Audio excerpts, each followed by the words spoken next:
మీరు చూస్తున్నారు తెలంగాణ సమాచార్. సిద్దిపేట నియోజకవర్గం చిన్నకోడూరు మండలం చంద్లపూర్లోని రంగనాయక సాగర్ ప్రాజెక్టును సందర్శించిన మాజీ మంత్రి ఎమ్మెల్యే హరీష్ రావు రంగనాయక సాగర్లోకి కాళేశ్వరం పంప్ హౌసుల ద్వారా నీటిని విడుదల చేసినందుకు ఉత్తమ్ కుమార్ రెడ్డికి ధన్యవాదాలు.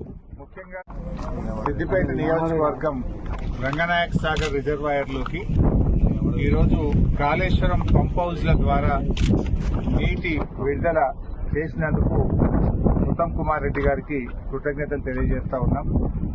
ముఖ్యంగా సిద్దిపేట నియోజకవర్గంలో 50,000 ఎకరాల్లో వరి పంట కాళేశ్వరం ప్రాజెక్టు కింద సాగవుతా ఉంది. అయితే పంట పొట్టకొచ్చే సమయంలో రంగనాయక సాగర్ రిజర్వాయర్లో నీటి లభ్యత తగ్గింది. మరి పైనుంచి 1 టీఎంసీని పంపు చేసి పంటలు కాపాడాలని మేము ప్రభుత్వాన్ని కోరాం. దానిపైన స్పందించి ఈరోజు అనంతగిరి రిజర్వాయర్ నుంచి 1 టీఎంసీ నీళ్లను రంగనాయక సాగర్ రిజర్వాయర్లోకి పంపు చేస్తున్నందుకు మరి మా లేఖపై స్పందించినందుకు ఉత్తమ్ కుమార్ రెడ్డి గారికి ధన్యవాదాలు తెలియజేస్తూ ఈరోజు ఒక విషయంలో ప్రభుత్వం కళ్ళు తెరవాలి. అంటే గత ప్రభుత్వం చేసిన మంచి పనులను తుడిచిపెట్టాలనో ఆ పనులను పక్కకు పెట్టాలనే ప్రయత్నంతో ప్రజలకు నష్టం చేయొద్దని నేను ప్రభుత్వాన్ని కోరుతా ఉన్నా.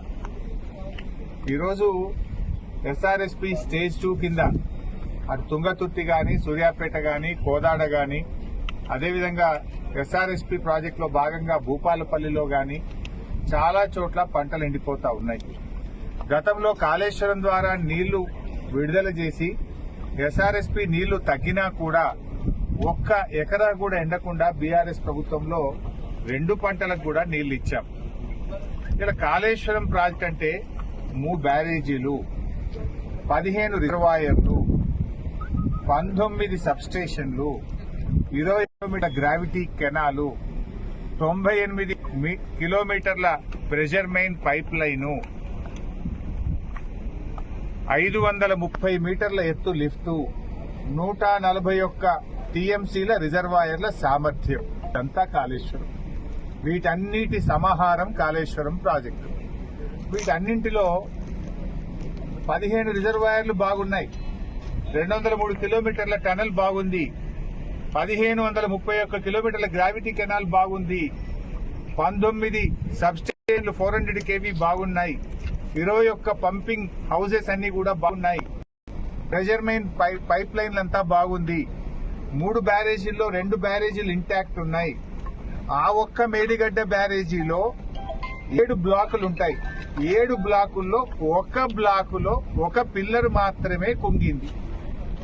దీనికి మొత్తం కాళేశ్వరం కొట్టుకుపోయిందని, మునిగిపోయిందని గోరంతలు కొండంతలు చేసి దుష్ప్రచారం చేసి బీఆర్ఎస్ మీద బురద జల్లి రాజకీయంగా లబ్ధి పొందినారు. సరే, అధికారంలోకి వచ్చింది. కనీసం మీకు ఇంకా బీఆర్ఎస్ మీద బురద జల్లాలని ఆ కుంగిన పిల్లర్ను మరమ్మతు చేయకుండా మీ ప్రభుత్వం వచ్చి 15 నెలలు. ఈ 15 నెలల సమయం సరిపోదా? అన్ని బాగున్నాయి. రిజర్వాయర్లు, పంప్ హౌస్, సబ్ స్టేషన్లు, కాలువలు, టనెళ్లు అన్ని బాగున్నాయి.